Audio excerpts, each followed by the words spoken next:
Assalamualaikum warahmatullahi wabarakatuh. Waalaikumsalam.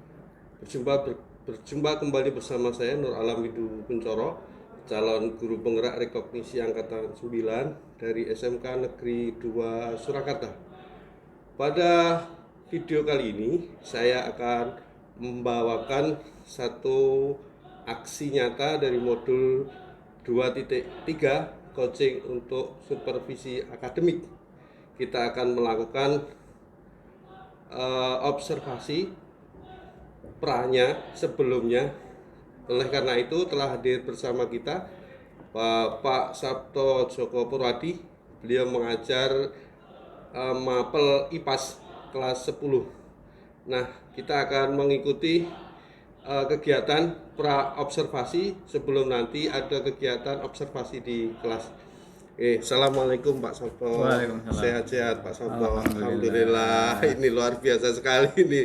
Pada kesempatan siang kali ini saya Nur Alam Widu Kuncoro, itu teman sejawat Pak Sabto yang berkesempatan untuk melakukan satu kegiatan pra observasi, di mana nanti dalam kegiatan ini ketika Pak Sabto mengajar di kelas itu ada beberapa hal yang mungkin perlu direncanakan supaya apa? Supaya kemudian kegiatan pembelajaran itu berjalan efektif, efisien, terus kemudian menyenangkan, berpihak pada murid, juga melakukan diferensiasi. Artinya kebutuhan-kebutuhan murid itu bisa terakomodir, kira-kira seperti itu. Oleh karena itu Pak Sabto bisa jelaskan dulu gambarannya untuk nanti Pak Sabto ketika akan mengajar di kelas ini akan mengampu mapel apa, bab apa, dan kemudian dalam lingkup apa, bisa diceritakan lebih jauh gitu. Baik, terima kasih. Saya Sabto Joko Purwadi, mengampu mata pelajaran ilmu pengetahuan alam dan sosial atau dikenal dengan IPAS di kelas 10. Jadi objek atau materi yang akan saya sampaikan di pertemuan nanti adalah tentang makhluk hidup dan lingkungannya. Kemudian terfokus lagi pada ciri-ciri makhluk hidup dan lingkungannya, sehingga nanti akan saya siapkan terkait dengan hal itu. Kemudian termasuk juga nanti tujuan-tujuan yang akan kami sampaikan terkait dengan pembelajaran itu. Lebih spesifik, kira-kira Pak Sabto punya tujuan apa dalam pembelajaran itu sehingga kemudian kegiatan seperti ini itu diperlukan gitu ya. Jadi Pak Sabto punya tujuan apa nih supaya bagaimana gitu kan? Jadi tujuan pembelajaran pada tema ini yang pertama adalah saya berharap anak-anak mampu mengidentifikasi ciri-ciri dari makhluk hidup itu. Kemudian juga mampu mengidentifikasi ciri-ciri makhluk hidup berdasarkan peranannya. Kemudian yang ketiga adalah anak-anak juga nanti mampu mengidentifikasi lingkungan dari makhluk hidup itu sendiri. Kemudian mengingat banyaknya sekali tujuan yang diinginkan itu, Pak Sabto punya area pengembangan pada sisi apa kemudian dalam pembelajaran nanti tujuan bisa teraih, kira-kira mau ditekankan pada sisi apanya di area pengembangan? Jadi saya akan mengembangkan terkait dengan lingkungan dari anak-anak itu sendiri. Lingkungan di mana dia berinteraksi, dia hidup, itu tentu akan banyak makhluk hidup di sana. Anak-anak nanti saya berharap nanti mampu mengidentifikasi apa yang ada di lingkungannya, makhluk hidupnya apa, kemudian yang bisa diamati apa, kemudian nanti saya yakin anak-anak akan ketemu ciri-cirinya seperti itu. Termasuk juga dari masing-masing yang ada di lingkungan itu akan terlihat punya peranan yang berbeda-beda. Ini harapannya, termasuk lingkungan di situ terdiri dari apa saja. Nah, ini kami berharap anak-anak nanti bisa betul-betul bisa mengembangkan itu, jadi paham secara keseluruhan, bukan hanya soal teks, tapi betul-betul dia akan memahami apa yang ada di lingkungannya masing-masing. Oke deh.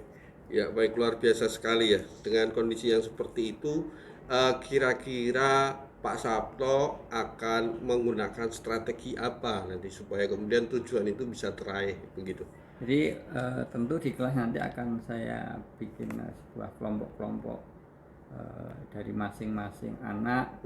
Dia akan berdiskusi, kemudian akan menggali potensi apa yang bisa diamati di masing-masing lingkungannya. Dari situ tentu nanti akan mulai teridentifikasi apa-apa yang harus dituangkan dalam bentuk tulisan atau yang lainnya. Baik, luar biasa sekali. Jadi sudah bagus sekali tadi apa yang diungkapkan oleh Pak Sabto.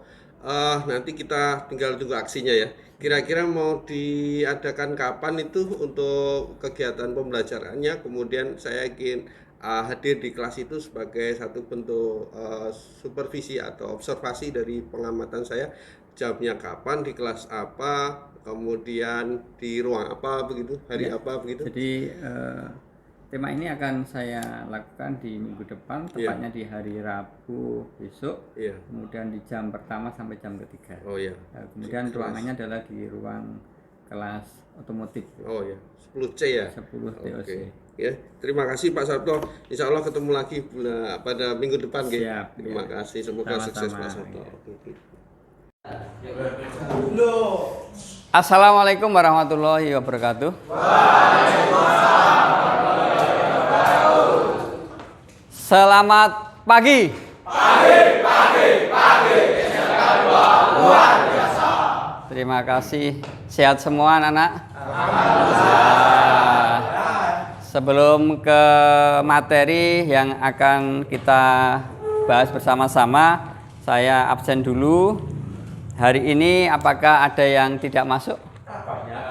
Oh ya, saya catat ya yang tidak masuk ya. Atau saya absen ya. 1. Abimanyu ada? Adrian? Aijan Wahyu? Akbar Hafiz? Ya. Kemudian Aldiansyah? Anggara? Kadiraka Mustafa? Avatar Raihan? Kemudian Brian Naufal?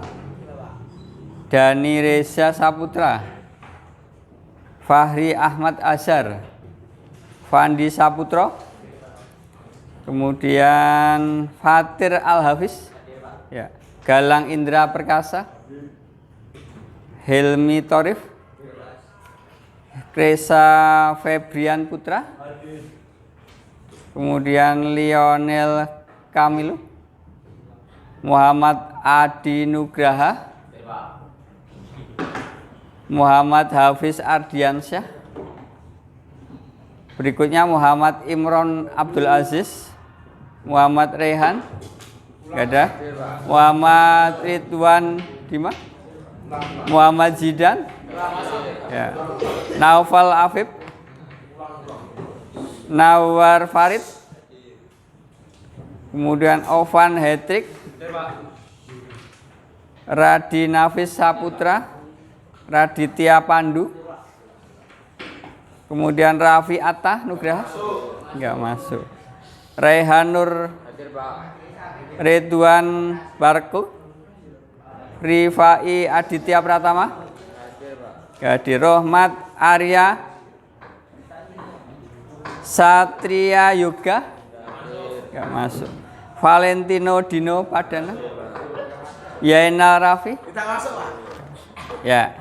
Jadi ada 3 yang tidak masuk. Mudah-mudahan yang tidak masuk diberikan kesehatan dan bisa bergabung lagi di kelas ini. Nah, anak-anak semuanya, jadi untuk kali ini nanti kita akan membahas tentang makhluk hidup dan lingkungannya. Jadi tujuan yang pertama nanti kita akan sama-sama pahami apa ciri-ciri makhluk hidup. Kemudian yang kedua nanti tujuannya adalah mengidentifikasi makhluk hidup berdasarkan peranannya. Kemudian yang ketiga nanti mengidentifikasi komponen-komponen yang ada dalam makhluk hidup. Jadi itu yang hari ini nanti kita akan sama-sama bahas dan pelajari. Kemudian anak-anak sekalian, yang utama untuk hubungannya dengan makhluk hidup kira-kira di lingkungan kita masing-masing itu bermacam-macam ya. Kalau misalkan di tempat si Ilham ya. Ilham di rumah beternak apa? Pitik ya? Ya. Pitik atau ayam. Jadi nanti beda-beda di lingkungannya masing-masing beda-beda.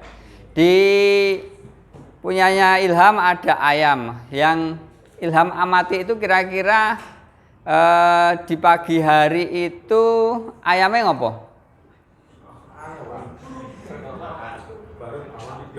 Nah, bangun tidur. Bangun tidur berarti ngerti nih, nah itu bangun. Taunya kalau itu bangun berkokok. Berarti apa? Bergerak. Jadi itu adalah salah satu cirinya ya. Jadi berkokok berarti dia melakukan gerak. Ketika berkokok ya. Berkokok itu kokoh atau kokok. Berkokok berarti dia kalau diam toh dikiranya kan mati ya toh. Kemudian begitu berkokok berarti bersuara, melakukan ada suaranya. Berarti ada nafasnya. Curkuruk ya, ini ingon-ingone si Ilham. Kemudian adik-adik sekalian, jadi nanti ya, jadi ciri makhluk hidup yang ingin saya sampaikan nanti kalian kembangkan di masing-masing yang akan kalian amati ya. Yang pertama itu adalah bernafas. Tadi ayamnya si Ilham tadi begitu bergerak berarti dia akan bernafas. Kemudian yang kedua nanti kalian kembangkan sendiri berdasarkan apa yang kita amati. Memerlukan makanan ya.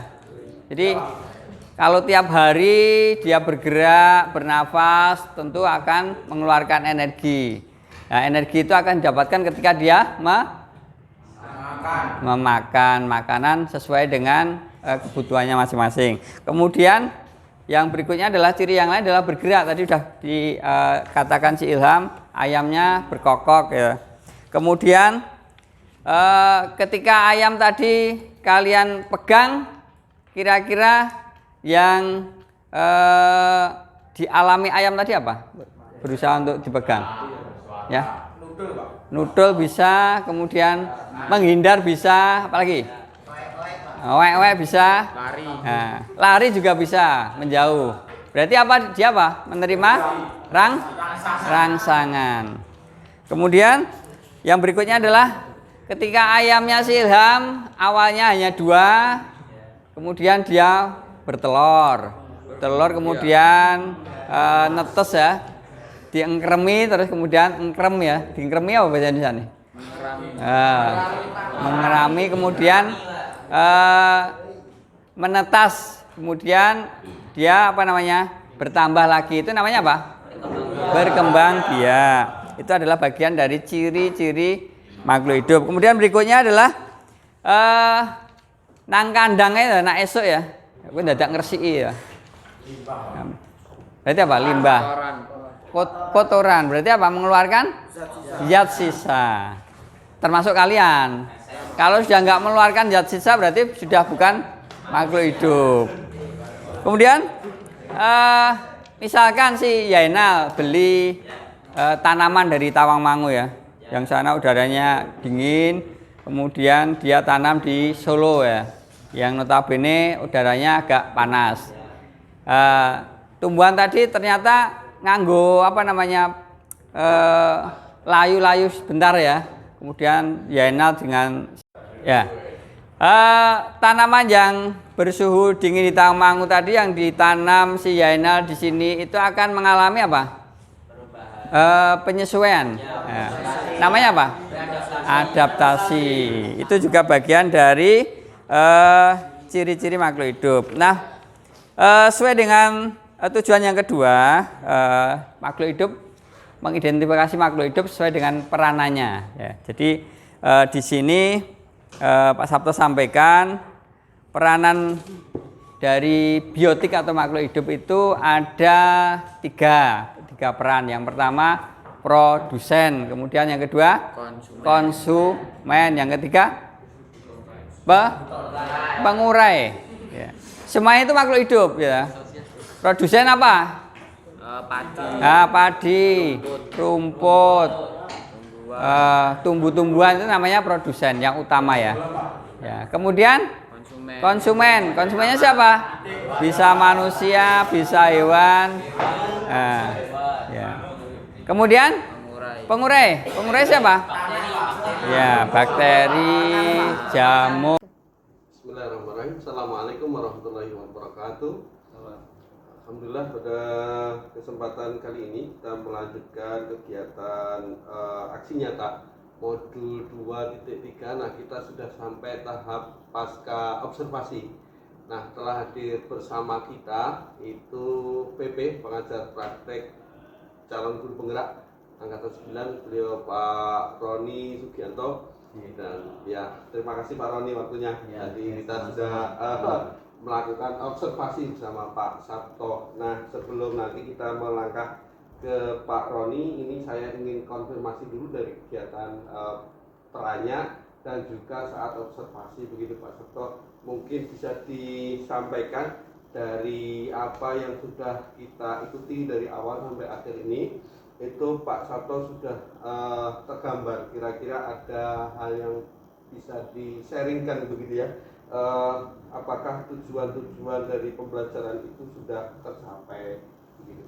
Ya, terima kasih Pak Alam. Jadi apa yang saya sampaikan di kelas kemudian menjadi bahan diskusi anak-anak untuk menggali potensi, kemudian untuk mengidentifikasi sesuai dengan tujuan yang pertama adalah mengidentifikasi ciri-ciri makhluk hidup, itu sudah tercapai. Anak-anak sudah sangat variatif sekali apa-apa yang disampaikan, termasuk hewan-hewannya berbeda-beda antara kelompok satu dengan yang lain. Ini berarti kan anak betul-betul mengamati apa yang ada di lingkungannya. Yang kedua, terkait dengan peran atau mengidentifikasi berdasarkan peranan dari makhluk hidup juga anak-anak menyajikan yang berbeda-beda juga. Artinya anak-anak betul-betul mampu, kalau menurut saya mampu untuk mengamati dan membedakan antara satu makhluk hidup dengan makhluk hidup yang lainnya terkait dengan tema ini, terkait dengan materi ini. Kemudian yang ketiga juga lingkungan makhluk hidupnya juga saya lihat juga berbeda-beda